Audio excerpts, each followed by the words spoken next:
Բարև ձեզ, սկսում ենք մի նոր ոդքասթի 6-րդ թողարկումը։ Մեր հյուրը ազգային ժողովի քաղաքացիական պայմանագիր խմբակցության ղեկավար Հայկ Կոնջորյանն է։ Մենք նախորդ հաղորդման ժամանակ խոսում էինք շատ հետաքրքիր թեմաներից եւ հասանք այն ողբերգությանը, որի ազդեցությունը, որի ավտոշոկերը շարունակվում է մինչև հիմա եւ պարոն Կոնջորյան, ձեր թիմին մեղադրում են ուղիղ, ասում են դուք եք հանձնել, այդ բառն էլ ասում են, հանձնել Արցախը, դուք եք կերել մեր երեխեքի գլուխը։ Շատ ներողություն այս արտահայտությունից ես պայթում եմ, տրակում եմ, որովհետև այդ մարդիկ, որ այդ արտահայտությունը անում են, նախ առաջինը վիրավորում են մեր բոլոր հերոսներին, այդ թվում իմ որդուն, որոնք քաջաբար կռվել են անուն մեր հայրենիքի, անուն մեր պետության, որտեղ որ պետությունը իրենց հանձնարարել է լինել այդ պահին։ Բայց հիմա անդրադառնանք մեղադրանքին։ Իրենք շատ ես դա վաղուց էի հասկանում, որ գտնելու են մի հարմար կերպար եւ դա Նիկոլ Փաշինյանն է, ասենք բարդ ենք իր վրա ամեն ինչը, այ գիտեք, եթե Նիկոլը չլիներ, մենք լինեինք, մենք համ կպահեինք, համ էլ դեռ մի բան էլ կմեծացնեինք տարածքները։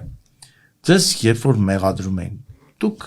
ես հիշում եմ, սկզբնական շրջանում չէիք հակադարձում։ Եվ ասում եք դե լավ, ասում են։ Մի անգամ էլ ազգային ժողովում Նիկոլ Փաշինյանը ասեց, այնքան ինձ ասել են դավաճան, արդեն մեկ է իմ համար, ասում եք թե չէ, ես տեղից արձագանքեցի, ասի լավ չի, որ այդպես է, ասես դե հիմա լավ չի, այդպես է, բայց ես անկեղծ եմ ասում, այս մեծ անարդարությունը ճիշտ չէ լինի հենց սկզբից կանխել ասելով, եկեք դե անկեղծ ասենք ինչ ա եղել։ Մարդիկ ախր չգիտեն, չէ՞ որ այն բանակցություններում, երբ որ քննարկվում էր, որևէ անգամ չի եղել, որ երբ ենք ճանաչելու Արցախի անկախությունը, երբ ենք ճանաչելու Արցախի միավորումը Հայաստանին, բայց այնպես էին մատուցում, կարծես բանակցությունները հենց դրա մասին է, որ այ որ օրն է, բայց մեզ որևէ մեկը չէր ասում, ընկերներ, եթե նույնիսկ համանախագահները Ամերիկան, Ֆրանսիան եւ Ռուսաստանը բերեին մի փաստաթուղթ, որտեղ նշված էր, որ Կասպից ծովից Լենքորանից միջև Խարվաճար դա Արցախի հանրապետությունն է։ Ադրբեջանը ինչ էր անելու, չէր ճանաչելու, չէ, բայց մասին որևէ մեկը մեզ չէր ասում։ Մեր ժողովուրդը խորը թյուրիմացության մեջ էր, ու այսօր ոմանք ցավալիորեն գիտեմ նաև մարդիկ, որոնք անկեղծորեն հավատում են, որ Նիկոլ Փաշինյանը այնքան հզոր մարդ է,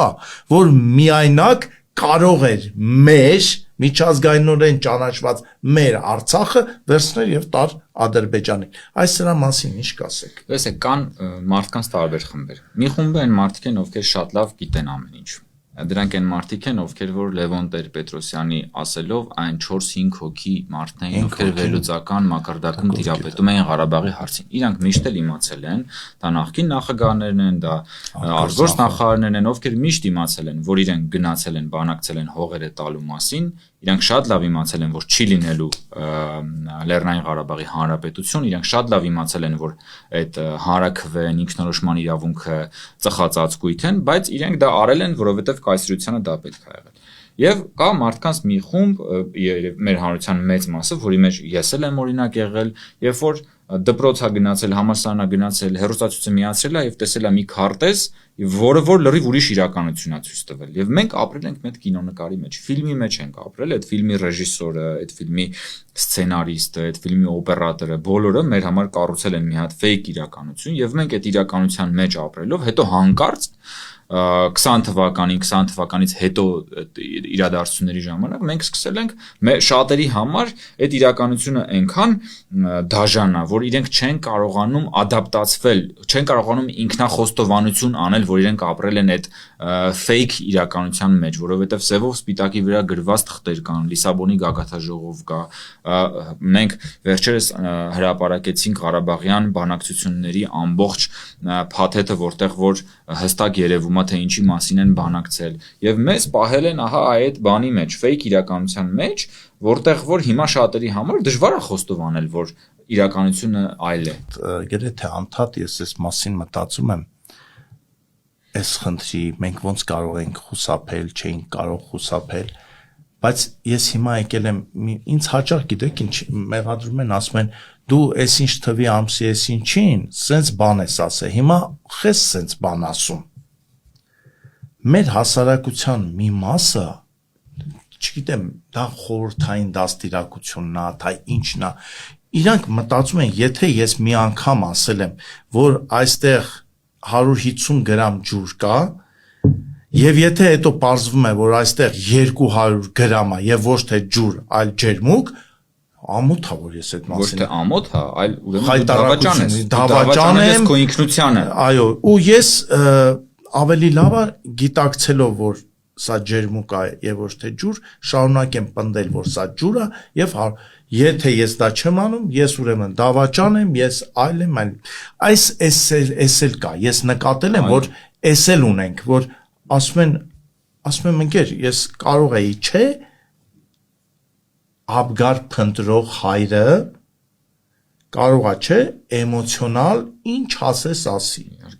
Ու լավ էլ կանի, որ ասի, ճիշտ է։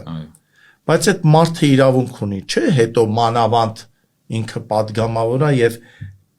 կարողանում է հասու է ինչ-որ թղթերի, ինչ-որ մարդկանց եւ ինչ-որ բաներ է ճշտում ու պարզվում է, որ հես բաժակը ընդհանրապես տակ չի ունեցել եւ մեջը ընդհանրապես ջուրել չի եղել, բայց չասեմ այդ մասին, թե ամոթ է։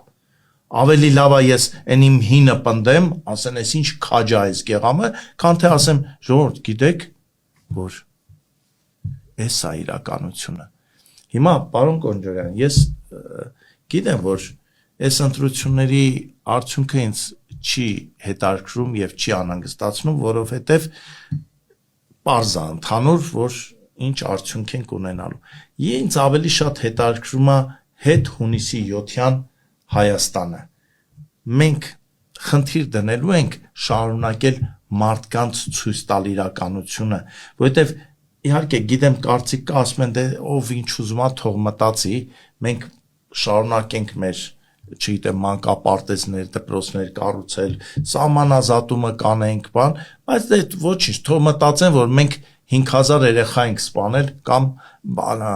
Տավուշի հողերը ինչ էլ բառ են գտե, չէ, հողա հանձնող, հողատու, հայրենահանձնող, Տավուշի դեպքում հայրենահանձնող էին ասում։ Դուք ինչ եք կարծում, որն է համադրել, թե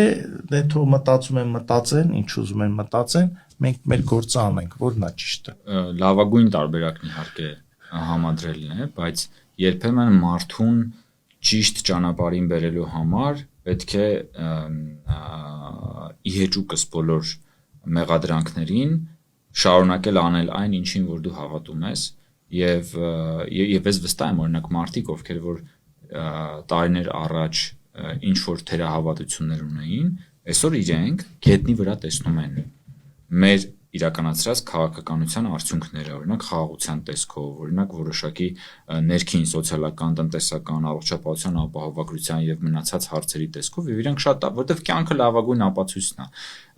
բայց իհարկե խոշոր հաշվով մենք մեր ժողովրդի հետ միասին ենք այս ճանապարհը անցնում, մենք առանձին չենք անցնում, մենք մենակով չենք անցնում, մենք մեր ժողովրդի հետ պորտալարով կապված ենք։ Նիկոլ, ես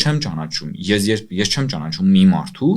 Հայաստանում, որ հայ ժողովրդի, Հայաստանի ժողովրդի հետ այնքան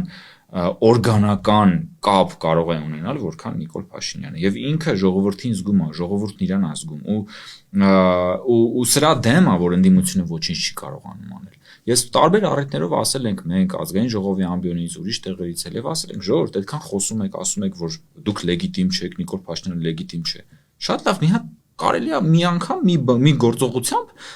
դրա պատասխանը ստանալ։ Նիկոլ Փաշինյանը արդեն էսա 2 ամիս է ուղիղ եթերը միացրած ամբողջ հանրապետությունով շրջում է։ Կարա Հայաստանի նախորդ նախագահները կամ այն մյուսները, ովքեր այսօր գալիս են որ փրկեն, կարան ուղիղ եթերը միացրած մի քանի ժամ շարունակ, ոչ թե մոնտաժ անելով։ Կարան միացնեն եւ ամբողջ հանրապետությունը պատտվեն։ Իհարկե չեն կարող մի քանի բարձ պատճառներով։ Այդ իրենց խնդիրն է, բայց եկեք մի քիչ ապագայից խոսենք, որովհետեւ անդադար իրենց մասին խոսելը դա այս պահին ընտրություններից մի քանի շաբաթ առաջ կամ մի քանի օր առաջ չեմ կարծում որ կարևոր է, որովհետև ես ասել եմ դեռ մի քանի ամիս առաջ, որ հունիսի 7-ից սկսվում է մի նոր պատմություն, մի նոր երկրի մասին։ Իհարկե չկպնեն ասեն անցյալը մոռանալ, չէ, մի նոր նկատի ունեմ նոր հնարավորություններով, նոր մտքերով դուք մի քիչ ֆանտաստիկ հարց եմ տալիս, ես մի քիչ լավատես եմ,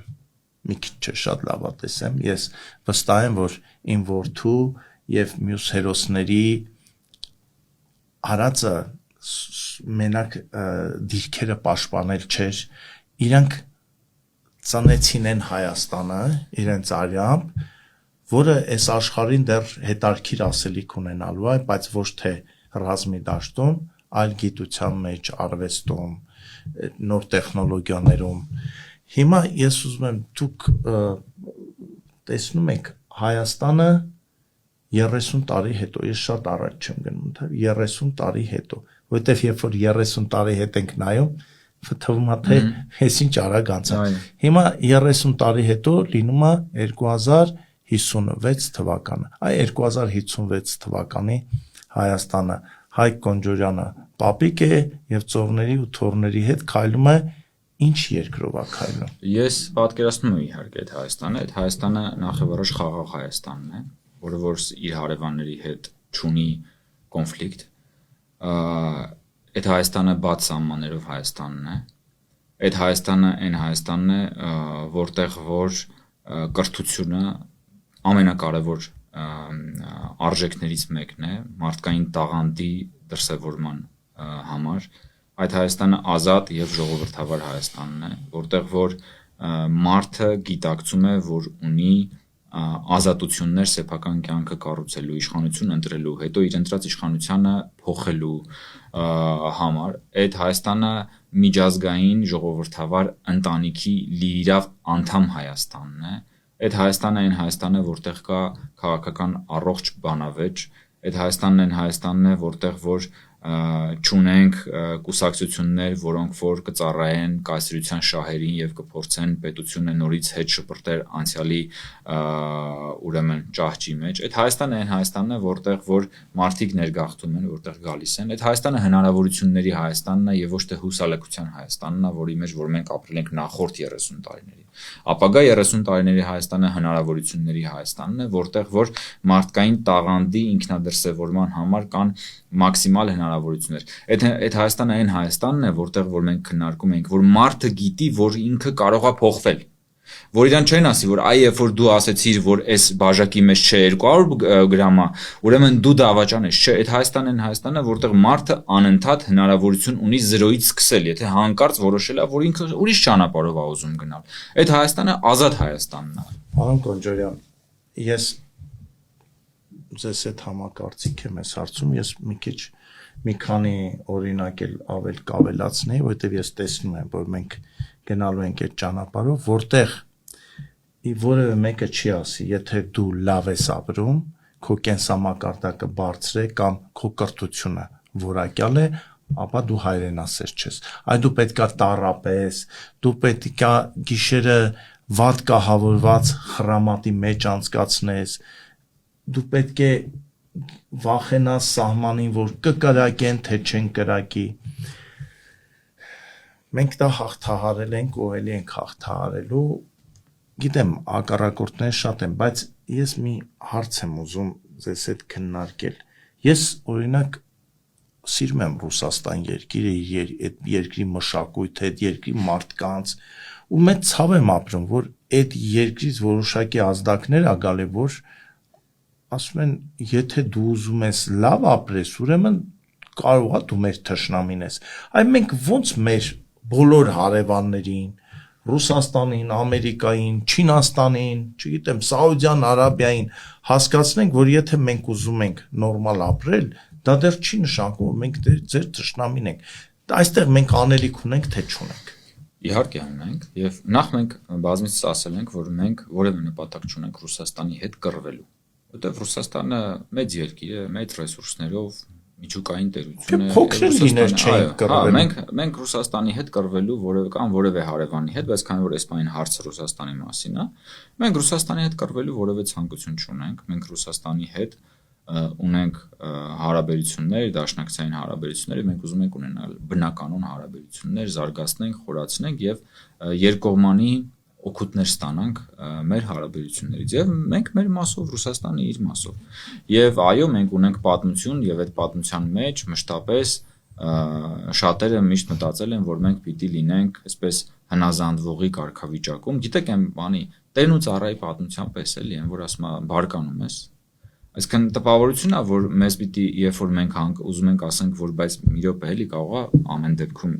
մի բաժակ ջուր խմեմ, ծառավեմ ու գալիս ասում եմ, «Էս մի րոպե բարկանում ես»։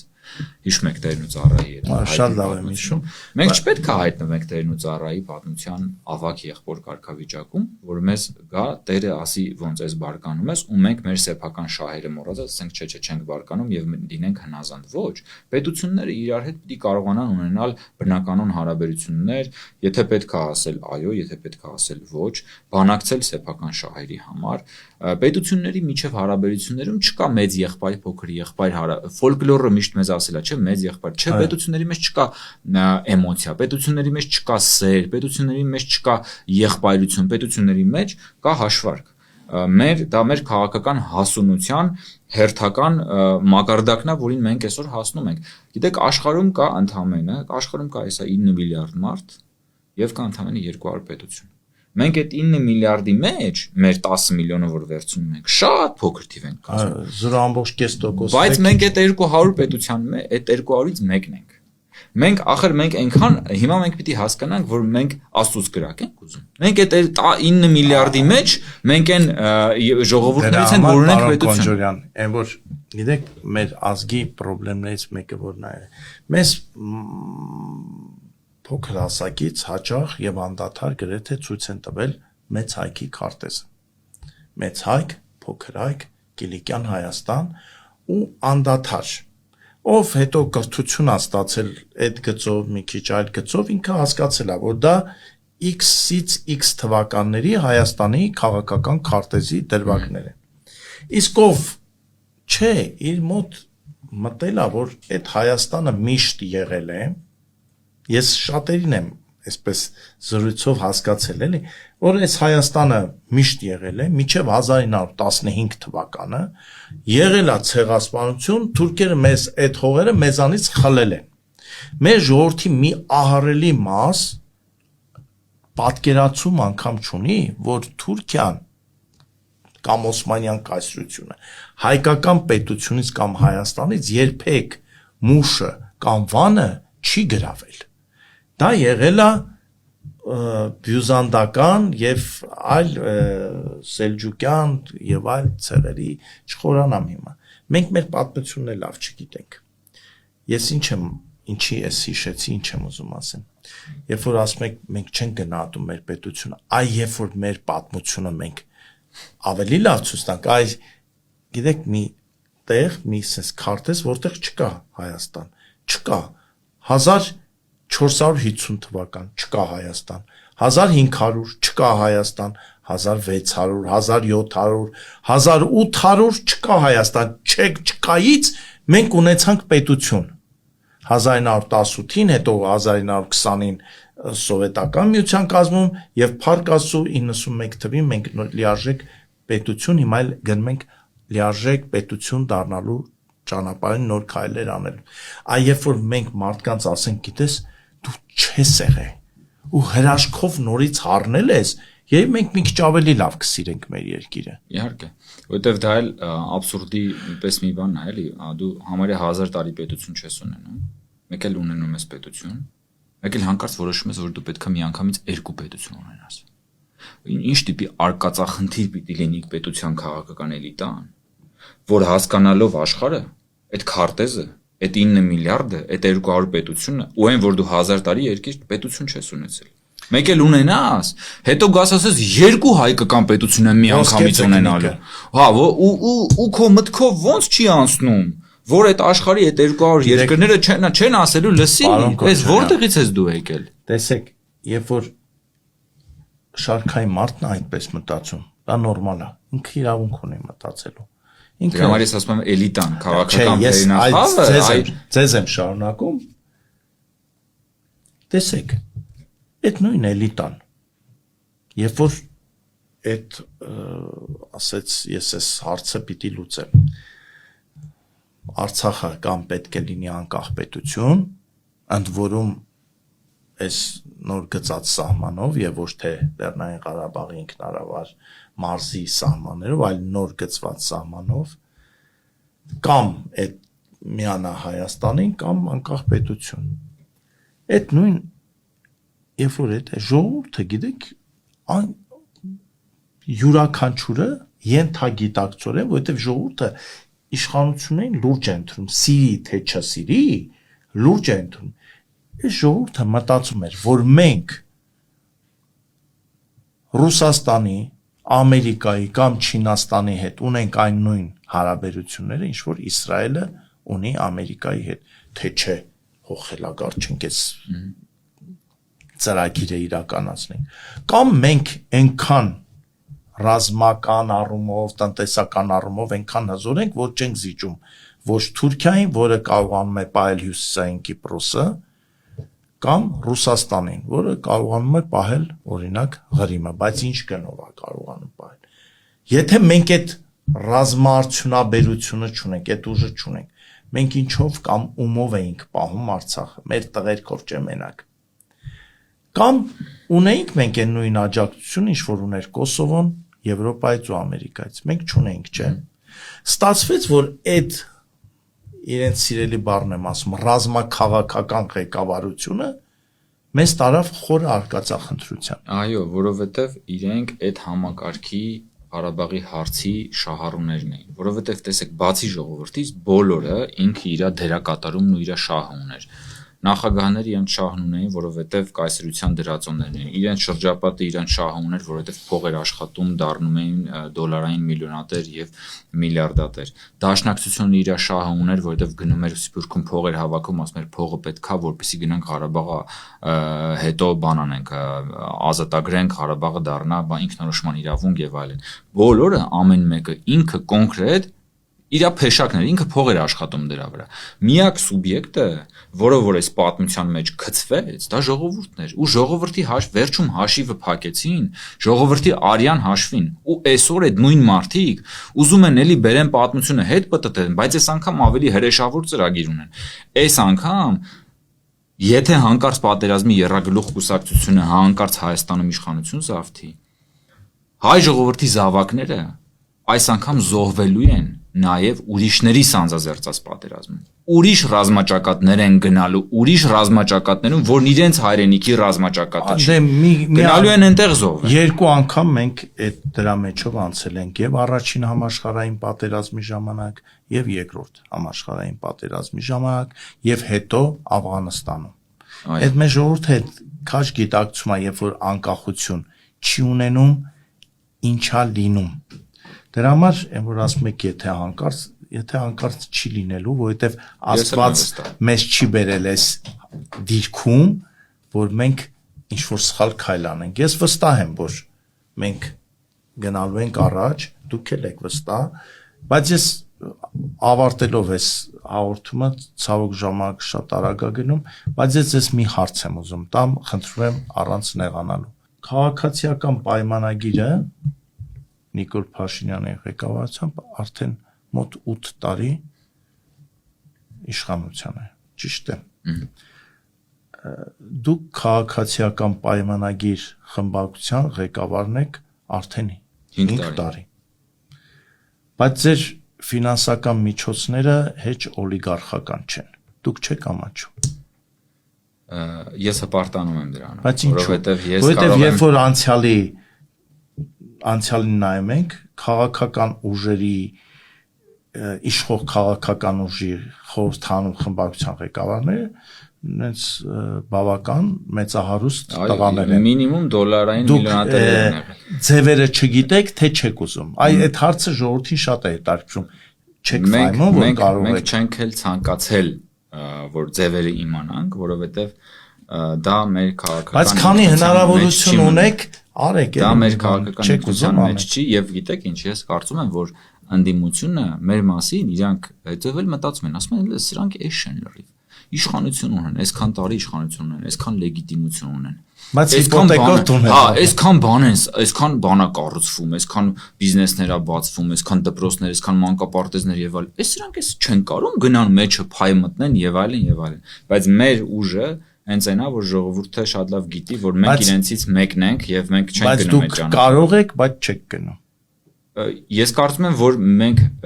ես անձամբ իմ մասին կարող եմ ասել, ես չեմ էլ կարող, որովհետև դա իմ քաղաքական ինքնությանը դեմ է, որովհետև ինձ համար այն, որ ես հանգիստ կարող եմ իմ երկրում քայլել, հանգիստ կարող եմ գլուխս դնել բարձին, իմանալով, որ ես որևէ քայլ չեմ արել, որը դեմ կլինի իմ ինքնությանը, դա ավելի մեծ արժեք է, քան թե այն նյութական արժեքը, որը որ կուտակվում է մարդկանց խաբելով, մարդկանց թալանելով եւ դավաճանելով այն սկզբունքը, որ ի վերջո մեր ժողովուրդը զզվել ու հոգնել այդ թալանողներից էլ, երկիրը ավերողներից էլ ու Արցախ ասելով էլ Արցախը դարձնել միտեղ, որտեղ իրենք միայն փող էին աշխատում ու մեծ փողեր էին աշխատում ու այսօր էլ ձեզ են մեղադրում, որ Արցախը հանձնել եք։ Ես ձեզանից շնորհակալ եմ, որ ժամանակ գտաք այս նախընտրական թեժ թողուբոյի մեջ այցելեցիք մեզ, մինչ հանդիպում եւ կզրուցենք նաեւ հունիսի 7-ից հետո։ Ստեսություն։ Շնորհակալություն, մինչ նոր հանդիպում, սիրելի բարեկամներ։